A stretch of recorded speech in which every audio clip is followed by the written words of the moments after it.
in the class? If so, Yeah. you can make the option available so people can record to their devices. Yeah. Yeah. I will actually record. I plan on recording everyone. So I don't know who can volunteer to help remind. So this second half I will record. I actually started the recording now, but every session will be recorded. And we're going to have a library of the recording made available. All right, Dapo, are you back? Okay. Sorry, one last thing. Yeah, sorry, yes, I'm back. Sorry, I'm back, guys. Yeah. Yinka, your audio isn't very clear. Your voice actually sounds pretty muffled. Just there are a few words you say that are not too audible, but I kind of try to MacGyver figure out what words you're saying. But your audio isn't that great. Okay, hold on 1 second. I think I know how to fix that. If you have a good mic over there, just go and set it up. Oh yeah, yeah. Okay, so tell me, how is this audio now? Is this better? It's better than before, but one can get a better feel of it once you're like in the flow of a casual, regular conversation versus saying, hello, hello, hello, can you hear me? That kind of thing. So when you're talking, probably get a better feel. Right. All right, so this is the very first session, and we will use this. I would really like the feedback on that so that we can improve the audio quality for future sessions. And this was one of my biggest concerns because I didn't really have a way of testing it.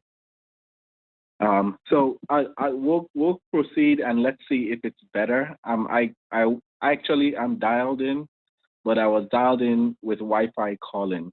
I've gone off of Wi-Fi and I'm through the network directly now, and that usually helps. So let's see how it goes and we'll proceed. Okay, so everybody's all peed up now, caught up with their bladders and all. Yes, all right. Sir. Okay, we don't need the details. All right, so JavaScript. This course is going to be JavaScript, right? It's going to be JavaScript, not Java. JavaScript is different from Java, right? JavaScript has existed for a very long time, and it used to just be in the background for very basic, for the most part, gimmicky things. But over the past 7-8 years, it's gained prominence. And it's now a pretty strong force in the software development industry. And I will tell you, I mean, as you go ahead, you're going to see the kinds of things that are done in JavaScript that you've interacted with and used. I had no idea it was built in JavaScript. Okay? JavaScript is the language of the web. There's no self-respecting web application today that is not heavy on JavaScript, right? No web application worth its salt is without JavaScript today, okay? And it's also one of the most in-demand development skills. If you're a JavaScript developer, there's literally 4 to 5 jobs per person, right? Literally 4 to 5 jobs per JavaScript developer. So it's a great skill to have. It's a very fun, fast and powerful, programming language. It has evolved a lot. Now the flavor of JavaScript that we'll be learning is what's called ES6 or ES 2015, right? That's kind of the latest style of it. It's a lot more powerful. It's a lot cleaner. It's a lot more elegant. In some ways, it's a little more cryptic, but you'll learn its English still, so it's a lot more elegant. You will enjoy it. And when you see the old school ES5 JavaScript, you're gonna feel sorry for the poor suckers that still use that, right? All right. So JavaScript is very versatile. Like I said, JavaScript is the language of the web, right? How many people have used Gmail or Yahoo Mail or Facebook, right? Or Twitter or LinkedIn? Those are all built in JavaScript.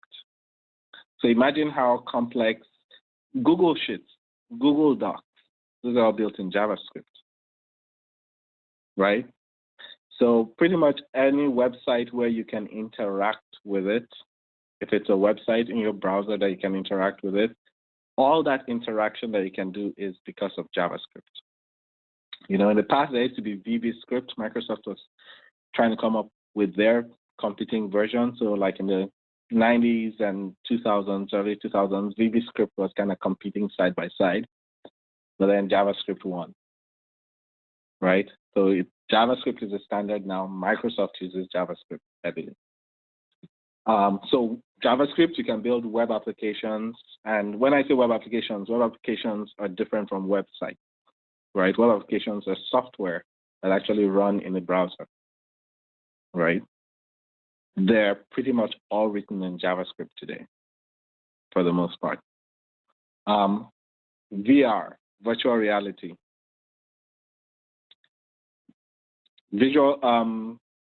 Unity, which is the IDE that you use to create games and VR apps, supports two languages, JavaScript and C#, right? JavaScript is very popular because a lot of developers know JavaScript already. So you can build VR in JavaScript. There's a framework called React that also has the ability to build virtual reality apps, right? Virtual reality apps are, you know, where you put on a headset and you're in a virtual world, pretty much. That is some of the coolest stuff that's happening now. And so I've worked on VR applications with JavaScript. I've also worked on VR applications with C#. Now you can also build very powerful servers with JavaScript. That's what Node.js is. Node.js is the server-side JavaScript, right? But it also drives front-end development now. So you can build powerful server-side applications with JavaScript. In 2013, 2014, I built an application. Well, I worked on a team that built an application for Facebook. That server is responsible for reporting all of Facebook's messaging data, right? It's a server called Momentum. And we chose JavaScript eventually. We originally were going to build a backend in PHP. We considered Java. And then we switched to JavaScript because JavaScript was the server side that could give us the performance that we needed to handle Facebook's volume of data. So Facebook was generating a few terabytes of data an hour, right? Every hour, they're generating terabytes of messaging data. So the server we're building this for, the company is a company where if you get a text message and email from Facebook, push notifications from Facebook, it's coming from that server, right? So you think about all the people on Facebook. The backend that we chose to deliver that was written in JavaScript. And that's because Facebook needed us to be able to generate 1 year's worth of data. So you think about it, terabytes an hour for 1 year. Facebook needed us to be able to deliver that through an API, sliced up into what's called a time series. They needed a time series 1 year at a 1 minute resolution, right, in 5 seconds. So the backend that we found that could deliver that for us at the time was Node.js. And so that's how powerful JavaScript can be on the backend. It's blazing fast, right? Mobile, most of the mobile apps that you use for serious stuff or even fun stuff, WhatsApp, JavaScript, right? Facebook, JavaScript, LinkedIn, JavaScript, Twitter, JavaScript, right? Gmail, JavaScript. Most apps or many apps that have a web version, right, where you can go to a website to perform similar functions, those are typically built in JavaScript. And then what you have is what's called a hybrid app, right, where it's the same thing but compiled for mobile, and published for the web and all that. JavaScript. Desktop applications are also written in JavaScript. Not all desktop applications. Let me be very clear about that. You can write desktop applications in JavaScript. One big example that we all downloaded was Visual Studio Code.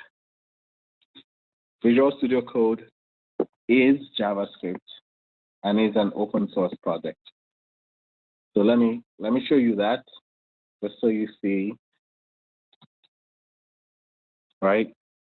And if I search for VS Code, GitHub, and I come to the GitHub repository for Visual Studio Code, and we come to the source.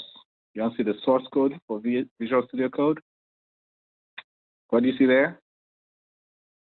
JS. It's all JavaScript. If you saw something in Visual Studio Code that wasn't working right, and you wanted to correct it, if you found a bug and you want to fix it, you can actually fix it and submit the fix back, and it will be published, and you have your name against that fix. But it's all here in JavaScript. I can look at it if I want to see what the JavaScript code is there. I can look at the code, and I can drill in deeper. I can clone this and create my own version of Visual Studio Code. It's open source, right? So for those who have installed it, it tells you how much you can do with JavaScript. That software we're going to use to build software was written in JavaScript. Okay? So let's resume here. So desktop applications and games. Yeah, JavaScript is very popular actually for building games, especially for mobile. But yeah, you can do all this stuff. You can build games in Unity, like I said, similar to how you build VR. And you can build games for mobile, publish them for mobile. So JavaScript is versatile. That is part of why we're going with JavaScript. JavaScript is free, right? It is free. It's right there in your browser. You don't need to buy it. There's no licensing for it. It's in the, I think it's in the GNU public license, right? So it's free. It's right there. There are standards as part of the W3C, the World Wide Web Consortium. So there are standards for it guiding the standard, but it's free. There's no cost to you for developing in it, for publishing in it, and no restriction. All right. It's powerful. Already talked about the application built for Facebook with JavaScript. And that same server is actually used by LinkedIn, used by Twitter, it's used by Bank of America, it's used by US Airways, American Airlines. Whenever you get an email for them, maybe sometime during the course, I'll show you how to check the signature of the email to see where it's coming from, or the source code for an email to see the server it's coming out of. And you'll see the name of the server there. But it is pretty powerful. It'd be hard for you to have a problem you want to solve that you wouldn't be able to solve with JavaScript. And JavaScript is really cool. It's not going to make you a rock star. It's not going to make you lose your dad bod, your pot belly. It's not going to make your hair go back, but it's going to make you cool. All right? You're going to feel cool. You're going to sound cool. Well, no, I don't talk JavaScript in public. Some people might not. But JavaScript, as far as development is concerned, is pretty cool now. It's pretty cool now. It's what all the cool kids are doing. So that's it. Any questions?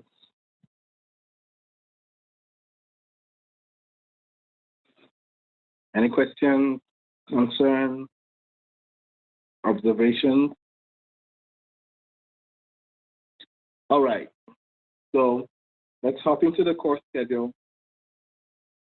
And then I want us to start doing stuff right away. Okay? So for the course schedule, this is an 8-week program. And we're going to build this around the Agile Development Framework, right? Which means we're going to have certain Agile ceremonies, in quotes, right? We're going to, have some sprint plannings and sprint reviews. Every session will start with essentially a stand-up, a daily stand-up. We're going to start each session with that. We're going to keep it to 5 to 10 minutes, very crisp and quick. And then the remaining 1 hour, 50 minutes will be the tasks for that session, right? So we're designing the whole course around Agile Scrum. And the goal is that when you're done with this, you should understand the Scrum framework and how to work in it. It's a big, big value add, right? It's a big value add. It's a hot demand now. So the first week, which is this week, we're going to do what I'm calling Common Core, which is essentially the basics of JavaScript. We're going to learn how to write JavaScript, how to run it. We're going to do a lot of different exercises, just understanding JavaScript and Node.js. That's common to all 3 squads, right? And then from the second week, which is next week, we're going to have squad-specific sessions, which means that if you're in only one squad, then you will have 2 sessions a week, right? If you're in 2 squads, then you have 4 sessions a week, and if you're in all 3, then you have 6 sessions a week. So it would be Monday and Thursday for front-end session, Tuesday and Friday for back-end session, and then Wednesday and Saturday for infrastructure. Okay? Can you just repeat that again? Yes. So I will send out calendar invites for the different squads. But it would be Monday, Thursday, front-end squad, Tuesday, Friday, back-end squad, Wednesday, Saturday, infrastructure squad.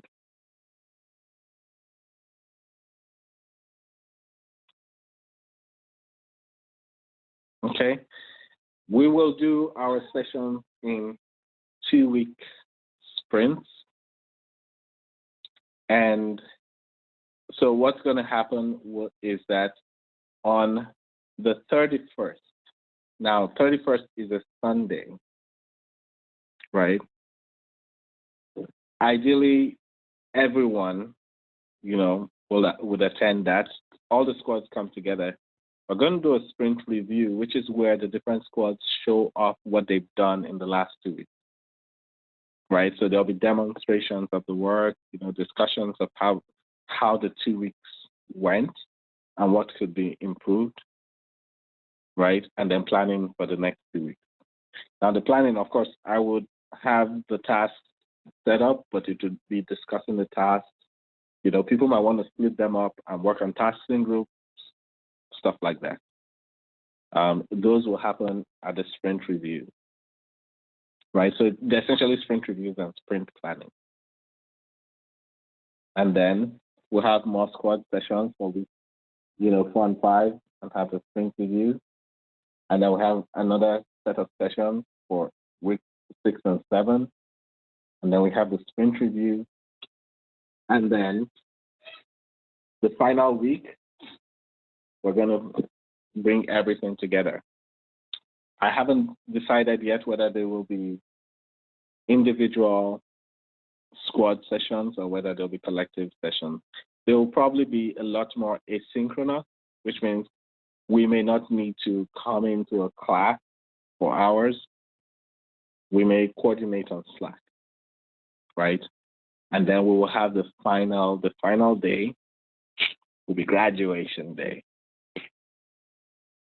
And you'll all come in and receive your job offers from Google or Amazon or wherever else. But, well, no, sorry, I can't guarantee that, but that's the dream. Any questions?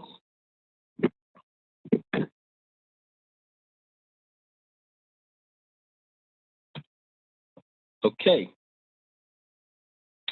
So now that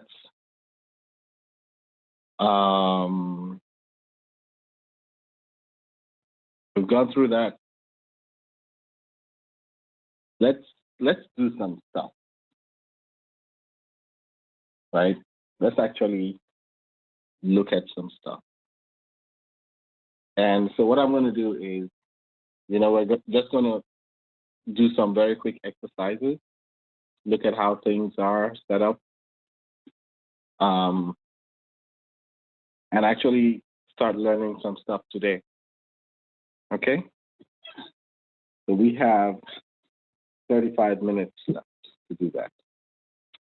Okay. So to get started with this, I'm guessing everyone's at their computer, right? Yes. Okay. So let's talk about the internet, because we're learning JavaScript and it's the language of the internet, right? There was a bit of a debate earlier in the day on WhatsApp as to what the internet is. I propose that it's a house somewhere, right? It's called internet because it has mosquito nets all over it and it's inside the mosquito nets, all right? That's why it's called internet. But that's not why it's called internet.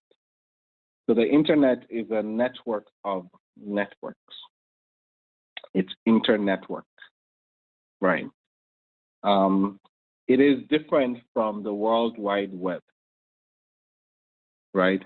The World Wide Web is a part of the internet, but it is not the internet. There's a lot more to the internet than the World Wide Web. There are systems, there are military systems, there are communication systems, there's the dark web, there's all kinds of things, but the internet literally is a network of networks. Now, if you're in your house right now connected to Wi-Fi, you're connected to a network, right? You have your phone connected to it, your computer connected to it. If you actually browse your network, you see all the different devices connected, your printers, your TV, your refrigerator, what have you. They're all connected to your home network.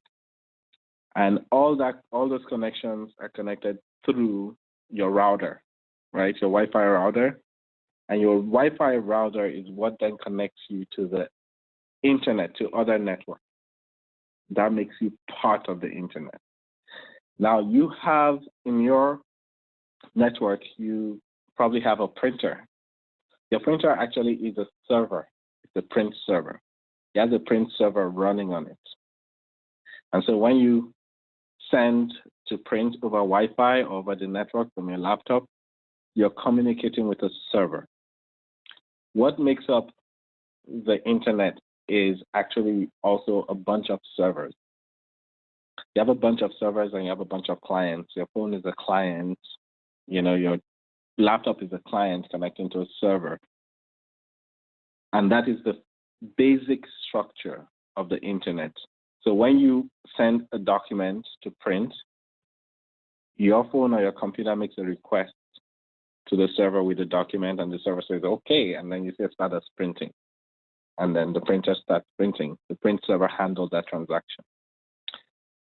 The World Wide Web, which is where we're going to do a lot of our work, right, is a subset of the internet that is built around web applications, websites, web browsers. Every time you go to a website, there's a web server somewhere waiting for your request. When you type in an address, a request is sent to that server, and that server sends back the information, the web page that you requested, right? So it's called a request response model, right? There always has to be a request, and then a response is made. There are new technologies where a server can initiate the communication, like push notifications to your phone, right? Or using web sockets, stuff like that. But those are more advanced concepts we'll deal with later. But if you understand that the way the internet is set up is a request response model. Your phone requests information, it requests a page, it requests a picture, it requests a movie, a video clip, whatever, and the server responds with what you requested, assuming all things are equal, right? You authenticated, you meet all the requirements, it will respond. So today we're actually going to dig a little deeper into our browsers to understand, to actually see that happening, right? We're digging a little deeper to see those requests and responses happening. Before I proceed, any questions so far? Does that make sense?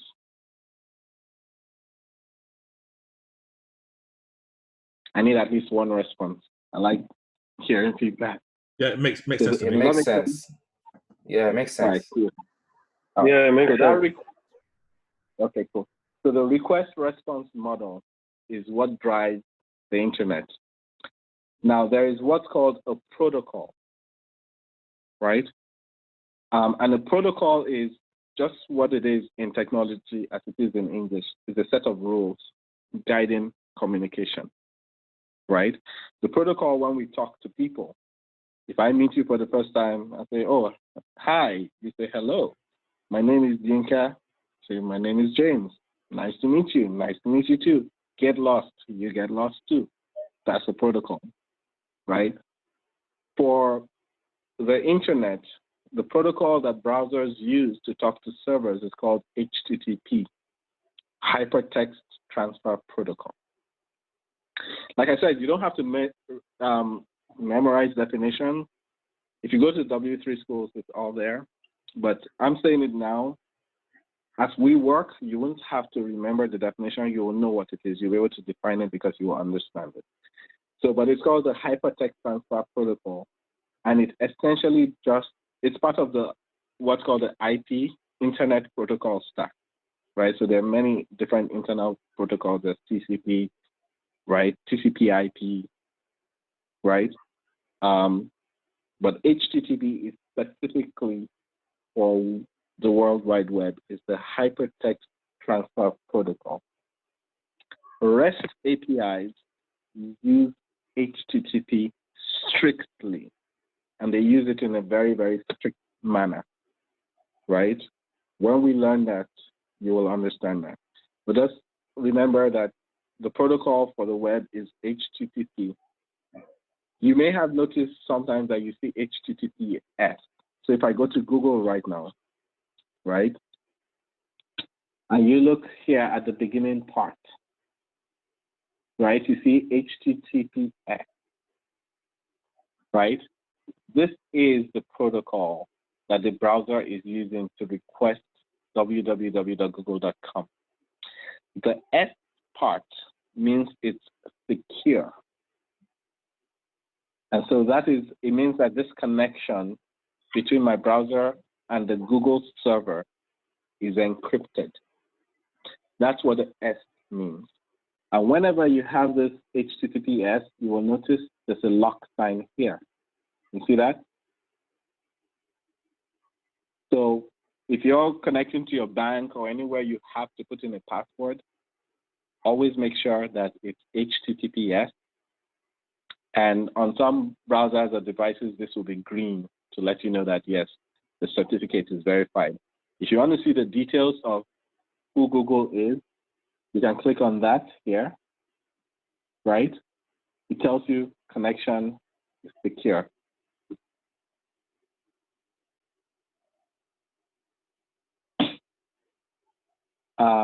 It tells you the connection is secure. So now if you come here and you click on this, you can see that verified by Google Trust Services. You can click on more information and you can see all the details of the company that owns this website. So that's what the S after HTTP is. So it's Hypertext Transfer Protocol Secure. It just means it's an encrypted connection.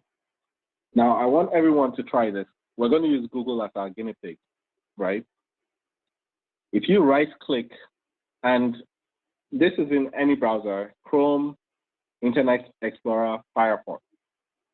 I love Firefox. A lot of developers swear by Chrome. I like Chrome too, but there's some things I can do in Firefox that Chrome can't do, so I prefer Firefox. But Chrome is awesome. There's some things Chrome can do that Firefox can do, right? But on any browser, Chrome, Firefox, Edge, Internet Explorer, if you right-click on it, you're going to have an option here called Inspect Elements, right? The other way is to just press F12, right? And you should get something that looks like, let me change my layout. It typically displays like this, right? This is, you're going to be using this a lot as a developer because this is how you see what is going on under the hood. Here, I can actually see the code for this Google homepage. You know, I can see the markup. So I can see the markup for the homepage, and you see as I'm mousing over this. Excuse me. As I'm mousing, yes. I have no idea how you got to where you are. Yes, so I'll run through that again. So if you go to google.com in your browser, and you right-click. Are we supposed to follow you on this, or just watch the videos? Please follow. Please follow. Okay. Open a Google tab and then just do what he's doing right now. Yes. Please, let's follow because it's the easiest way to remember it. Right? And if you don't get it, please, exactly like you did, please slow me down and say, hey, can you show that again? But let's try to all make sure that we can do it. By the time we leave here, we've all done everything I've done. Right. So let's go to www.google.com in your favorite browser.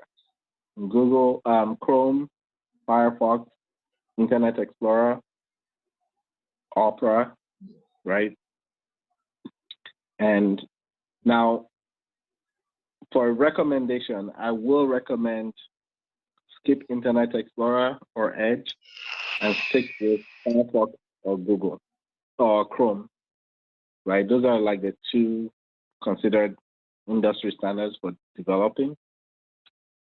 And there's reasons for that. They implement JavaScript to the T, right? They implement it to the standard. Edge and Internet Explorer do not. They have Microsoft twists on things. So if you want to build standard software, build it in Chrome or Firefox, and you're good. So when you go to google.com and you right-click, you will see Inspect Element, right? It's usually the last or the second to the last. It's down there. Is everybody there? Yeah. Okay. Yes, some of us have just inspect versus inspect elements. Yes, inspect. If you have inspect, that's good too. Or Okay. you press F12. Yeah. Or you press F12. F12 or Control Shift I. Yeah, if you're on Chrome, you'll see inspect Yeah. instead of inspect elements. Yes. So on Chrome,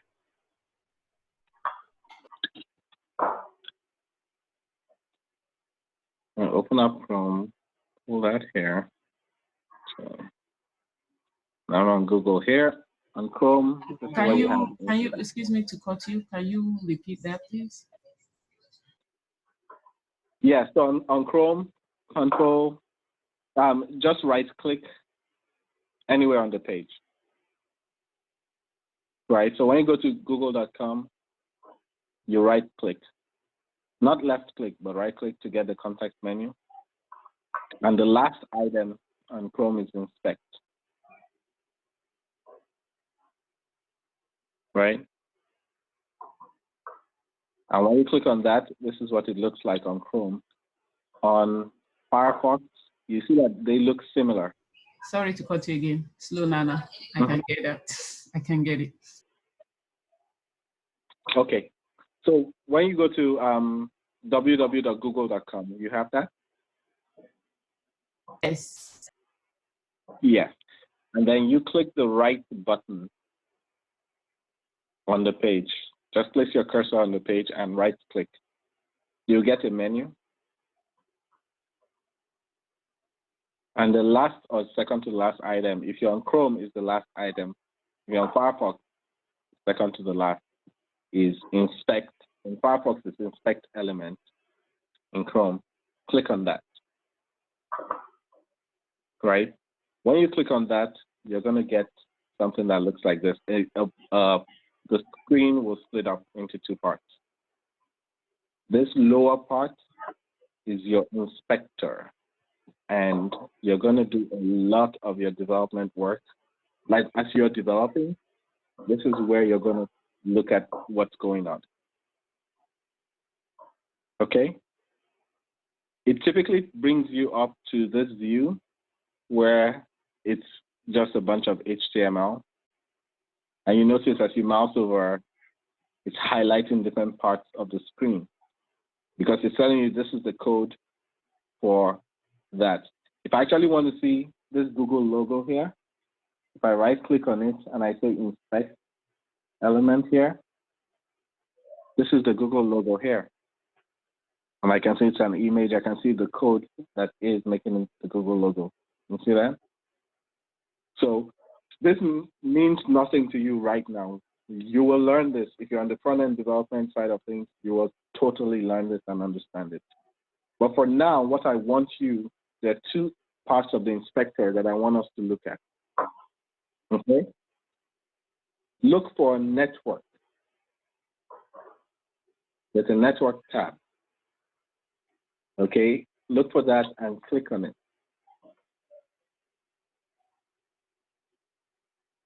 And let me know, is everyone there?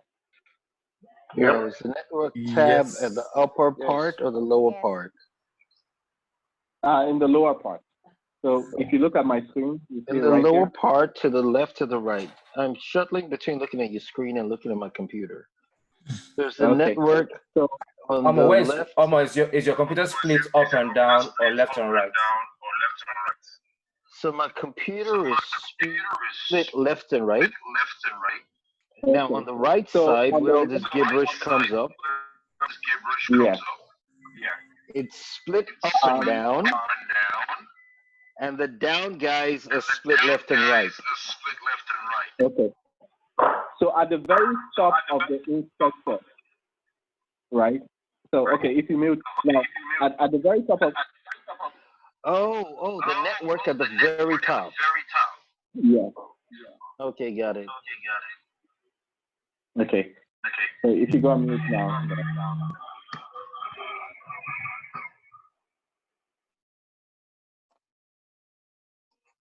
Okay.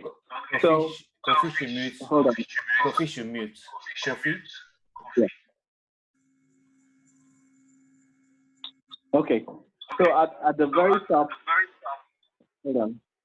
Can I make a suggestion, Yinka? Yes. Okay, I've muted everyone. All right. So looking Can I at make your a inspection. Yes. Make sure. sorry, can I make a suggestion? Can you Yes. maybe have everybody using the same browser? So if they don't already have it, they can download it. That way, because it looks like if you're looking at the chart, there's a bunch of questions. So using various browsers, I guess if everybody's using Firefox or everybody's using, then we'll be able to all follow. Right. Okay, so let's all use Firefox for now. Does everyone have Firefox? I don't have Firefox. I'm sure everyone has Chrome. Okay, let's use Chrome. If everyone has Chrome, I'm good with using Chrome. Okay? So I'm going to stick with Chrome. Now, what you have, if you look at my screen, and let's talk, and I'll use Chrome to explain now. So if you look at my screen for a few minutes, and I'm going to start this process. Go to google.com, right? So here, www.google.com, right? I'm at google.com now. For Chrome, you don't see the protocol until you click in there. So you can see HTTPS and all that. It's all the same, right? Now, on Chrome, you right-click on it, and you have Inspect at the bottom. Now, when you do this, depending can on you please maximize that screen? Yes, if I do, it's going to be, well, there you go. Okay? Right. Now, when you open up the inspector, this is called the inspector. This new panel that showed up is called the inspector. The part above it is the website. That's just good old Google. You see when I scroll, that's scroll, but the inspector doesn't. This lower part is called the inspector. In the inspector, this is the top part of the inspector. Now, for some people, the inspector will open up below, and for some, the orientation will be like that, right? Where it's split vertically. And you can always change the orientation, right? You can even undock it and have it on a second screen. When I'm working, I usually have it on a second screen. Okay? Now, in the inspector, I want you to look here. You have elements, console, sources, network. Let's go to the network tab. That's where I want everyone to be. Okay? So if you click on network, you'll be on the network tab in the inspector. And then just refresh the page. Right? And here, make sure that you have all selected. Okay? Excuse me. Yes. Please, can you show me how to my screen is on left and right. How I can take it to be up and down? Yes. Like Yes, at the right, at the extreme right, at the top right there, you see these three dots? yes. You should have the three at the top right. If you click on that, at the top you see dot side. I got it. The second to the last one, yeah, you see dot to the bottom. Thank you. And then once you dot to the bottom, that does it for you. Okay? All right, I got it. So and then we're on great, awesome. So when you're on network, make sure you click on all. And then if you look at, and remember you have to refresh, right? Where do you find the It will show. Yes, so you see here, if you look at my screen. Oh, okay, if you don't have it, if you have a list of URLs like this, I'm sorry, my screen is not pure because I use this for development, right? So I have filters and stuff. But the third button on the second row here is filter. If you click on filter, then you have all. Make sure all is selected. Are we all there? So the third button, it looks like a funnel, right? You have the red dot, and then the crossed out circle. The third one is filter. You click on filter, and then a new row shows up, and you should have hide data URLs, and you have all. Can you see it? Yeah. And so this is what, yes. Now, when you refresh, you should have a list of requests going out. These are all requests going out to different servers, right? And there are different types of requests. You see this is a GET request to www.google.com, right? How do I refresh, please?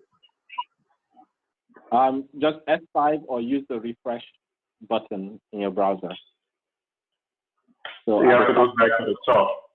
If you don't have, top left. If you don't have F5, use Control R or Command R if you're on a Mac. Right. So if you look at my screen, that's the refresh button. It's to the left of the address bar. Okay. And once you refresh, you should see a bunch of requests going out from the browser, and you should have a bunch of responses. Like you should have a bunch of requests. We're going to look at a couple of them to see what the response was. So Excuse this me. top one here, yes. Yes, for some reason I don't have the method.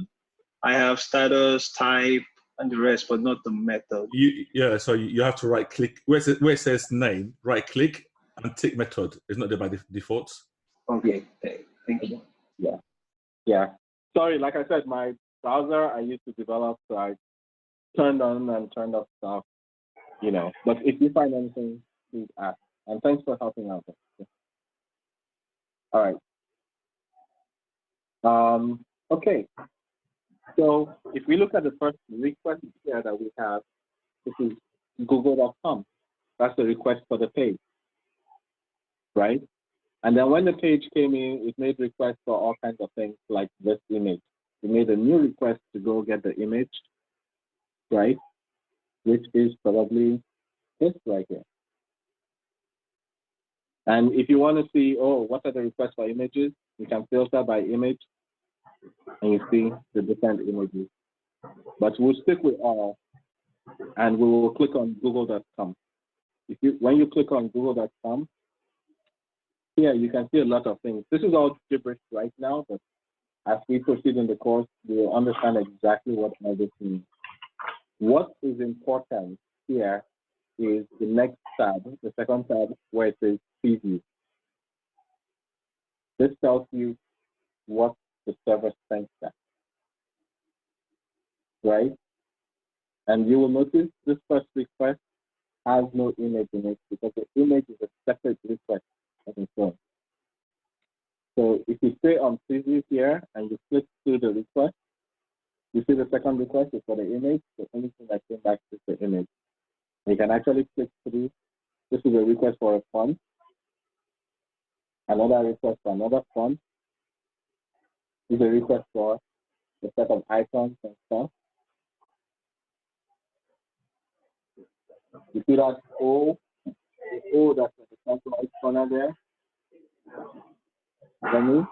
This is the request that processing. So you can actually play with this and see, you know, it gives you an idea of how this page, as simple as it looks, was formed with a bunch of different requests. This request brings in JavaScript, right?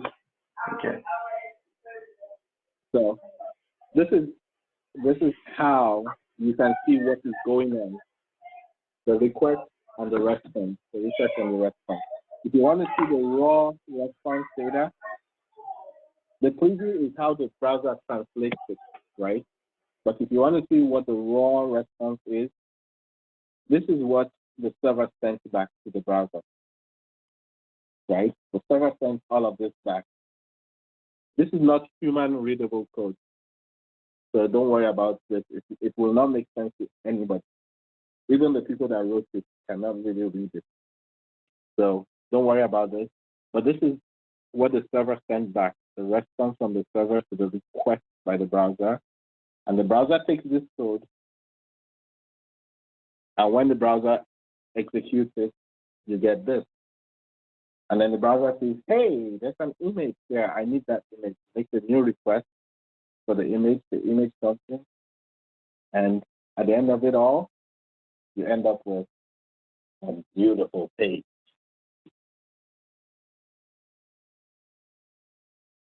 Okay? Does this make sense to everyone so far? Wow. I didn't know it was that much. It looks like magic. Yeah. Literally, in a couple of weeks, you will look at this and you'll be able to look at each one and look for a specific one because you will know why it does this and how this happens, right? So by the end of next week, this will not be magic. I can promise you that this will not be magic. But when you understand that all of this is happening in the background, I bet nobody knew this was going on, right? Yeah. So I just wanted us to get a sneak peek at what's going on under the hood in our browser and how you can figure out what's going on. If I go to, what's a good site to go to? something with a lot more going on. Yahoo. Somebody was laughing. Right? Yeah. You see this has a lot more going on, and you can see all those requests going out as I'm scrolling, because I'm scrolling and it's pulling in more. It's making more requests, and I can watch it here. Right? If I want to see what the performance impact is, I have to turn on the profiler, but that's a whole different thing. But here, you can look at all the requests, and this helps you understand how this page works. Hey, Yankee, your audio is not great anymore. Just an FYI. Oh.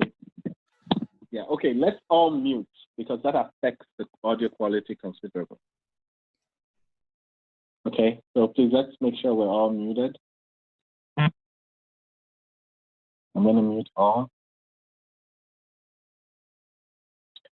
Okay, so this is Yahoo, and you have all these requests going out and the responses coming in. You can filter by specific types of requests. You will understand what these mean as we go along. Worry not at all. Okay.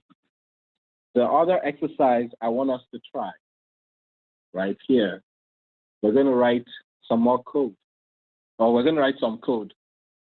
Let's go to the console. So we're still on google.com, right? So let me go back to Google. Right.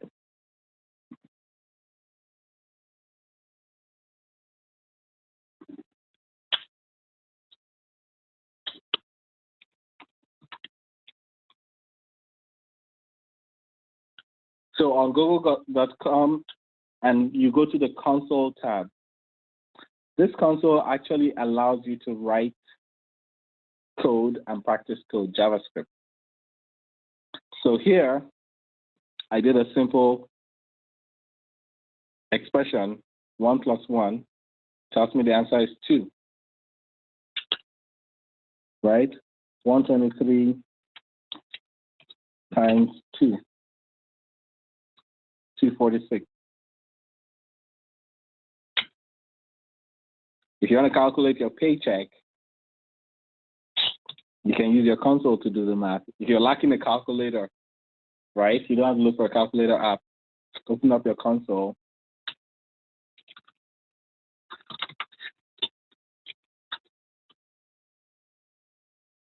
And you can do your basic math in there, right? I can say,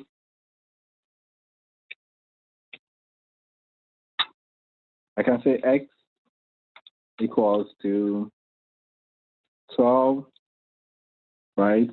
Y equals to 13, X times Y.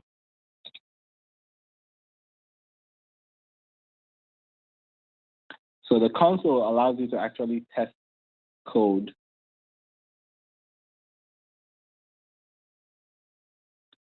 And that's all possible there. Nice. Okay, so you're missing the calculator. Open up. If you have a browser, you have a calculator right there waiting for you. But you actually can write programs here and try it out. So you're going to be using the network tab and the console and elements a lot as you develop. That is if you're on the front end development, right? If you're in infrastructure and back end, you will still use this, but in a very different way, because you won't really care about how it looks, right? You'll be using the browser to make requests, to hit APIs and see what the server sends back. So you'll manually make calls directly. I won't cover that here because it's not for general consumption, but we will do that because that's how you can test that certain things are working and certain things are broken. You will also learn to love headers.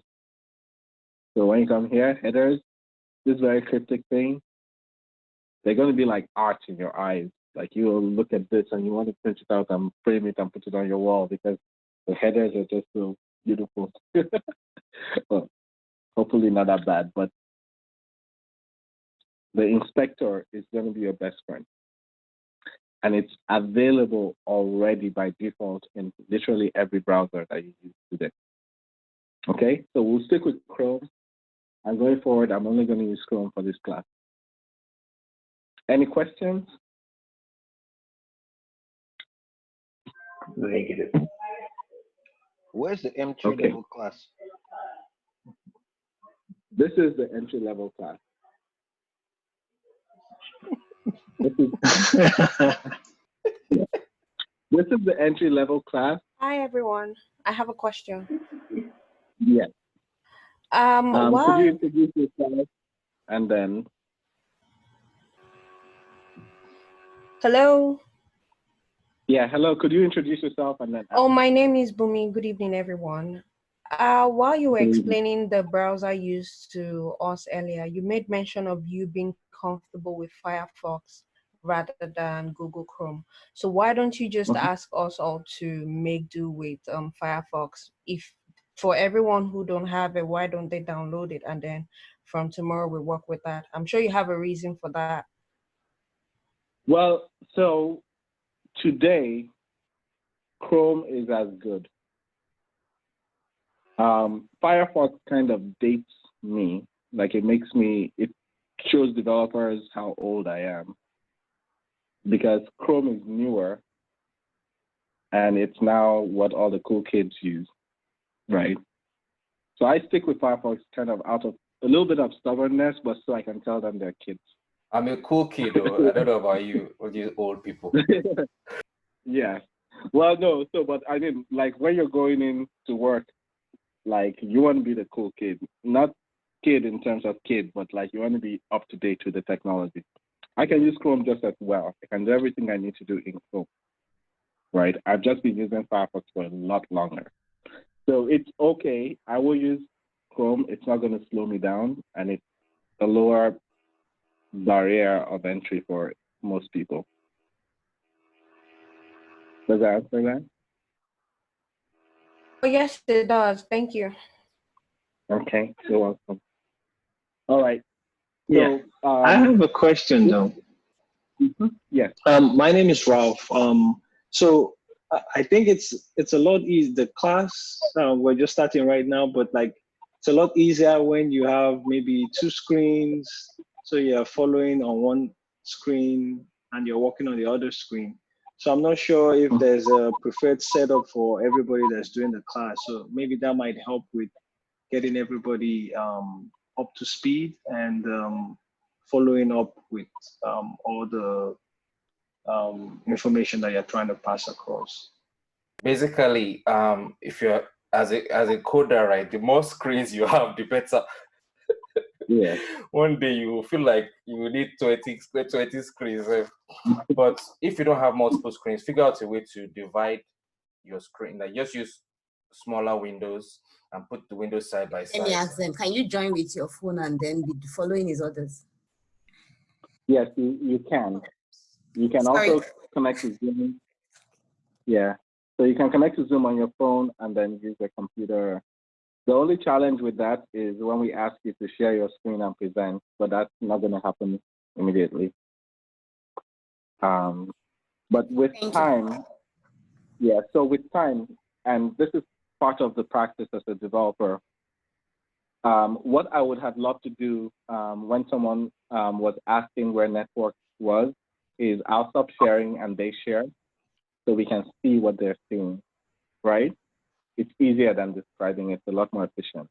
So as we go forward with time, if you want to ask a question, you can share your screen and say, hey, this is what I'm looking at. What am I doing wrong?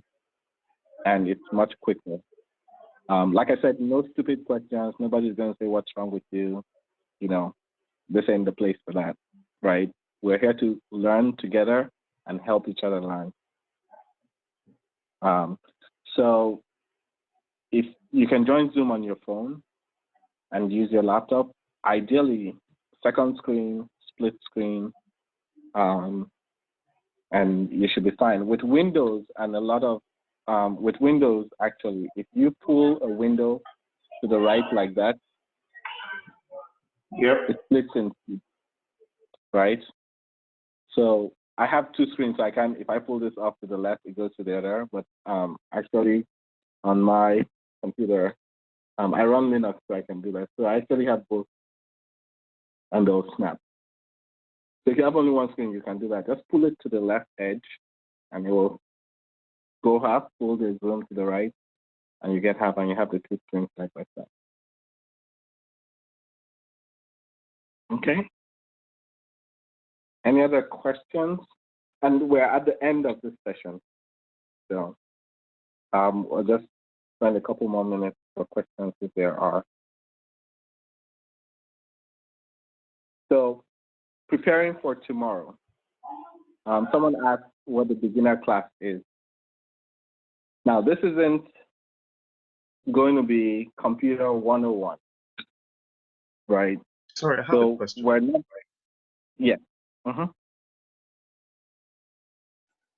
My console in Chrome is showing some errors. Developer tools failed to load source map. Developer tool failed to load source map.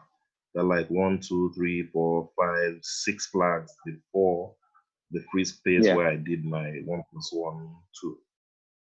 Yeah. What site are you on? There's a lot of Google.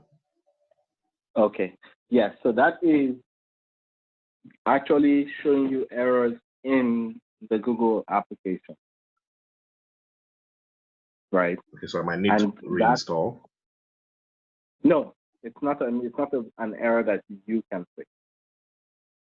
Okay. If it makes you feel better, I'm also seeing the error. I'm also seeing the same error. Yeah, it's not you.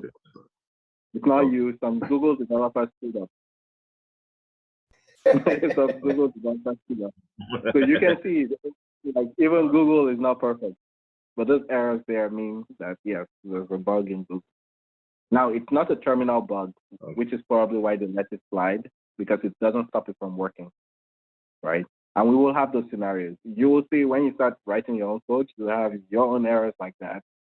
And your team, your squad members will give you grief over it, and you spend time pitching how it's not a big deal, right? But yeah, that's actually... I'm Leke. Leke is my name. Okay, all right, Leke. So that's, yes. So preparing for tomorrow. Today was a lot of storyland. Like, you know, today was a lot of just covering the basics and all that. Tomorrow, we're going to get into the real session, right? So, can I ask a question? Yeah. So this week, is it all common this week? Yes. This week is Common Core. Fantastic. And Yes. So this week is Common Core. Tomorrow we're going to start from the very beginning of JavaScript.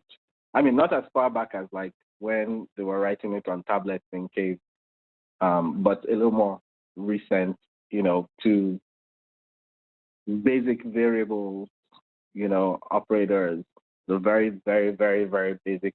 What I did here in the console, 1 + 1, 2. We're going to write a script to actually do that, right?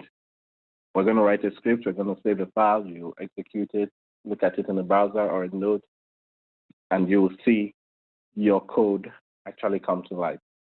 And we're going to start from the very basics of that. But it's not computer 101, so we're not going to focus on things outside, how to turn on your computer and turn it off and things like that. Those, we'll need to have already. But for the programming, it doesn't. If you've never seen a line of code in your life, it won't feel like that because we're going to start from the very beginning. Okay. What is important? Did everyone get the emails I sent? You should have gotten 3 emails. The first email was like the welcome email with a list of software to install. Is there anyone that didn't get that?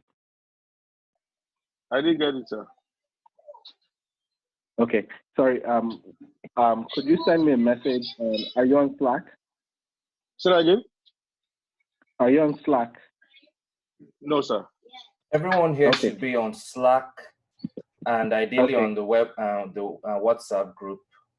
Right. So if you're not on the WhatsApp group, send me a message so I can send you a link. Okay. Right. So there are three emails I sent. Please, everyone, check your spam. It might have gone to your spam folder because I sent a lot at once. It might have gone to your spam folder. So check your spam or your junk mail. There's an introduction. The subject line is software development training introductory session or something like that. And then the second one you should get is an invitation to Slack.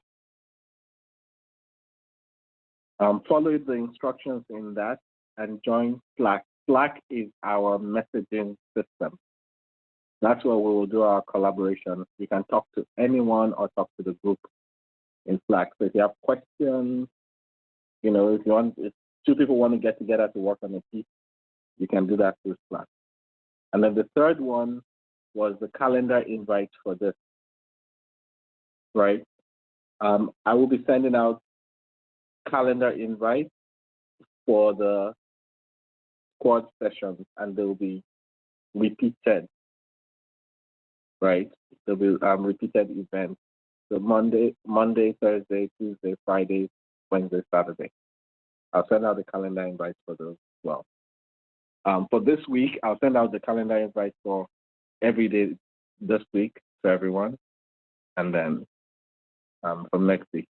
And then it is important to make sure you have that first email because there I list the software that you need to install. But just as a reminder, there are 3 important pieces of software to install. They're all free. The first one is Visual Studio Code, right? That is what we call your IDE, your Integrated Development Environment. It is where you type your code, right?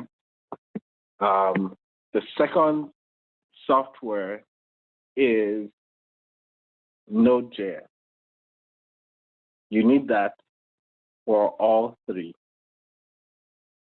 The Node.js is the JavaScript backend. And then the third software is Git. Git is the source control tool.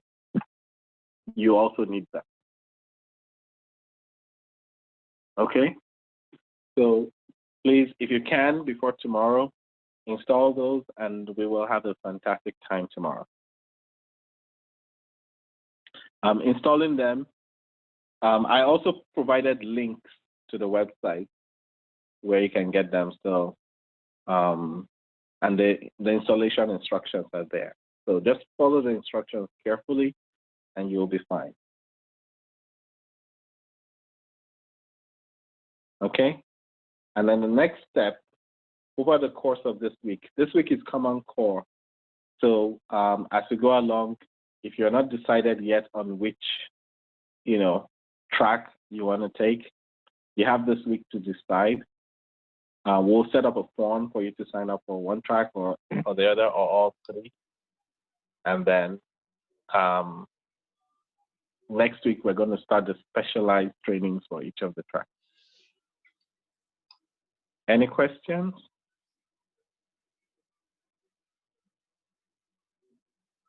Okay. Thanks, everyone. Please, tomorrow, I would like to start at 6 on the dot.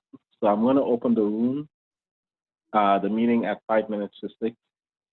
And please, let's be here at 6 on the dot. And I won't deal with people in the waiting room after 6. Once we start, we're in. Okay? All right. Thanks, everyone. See you tomorrow.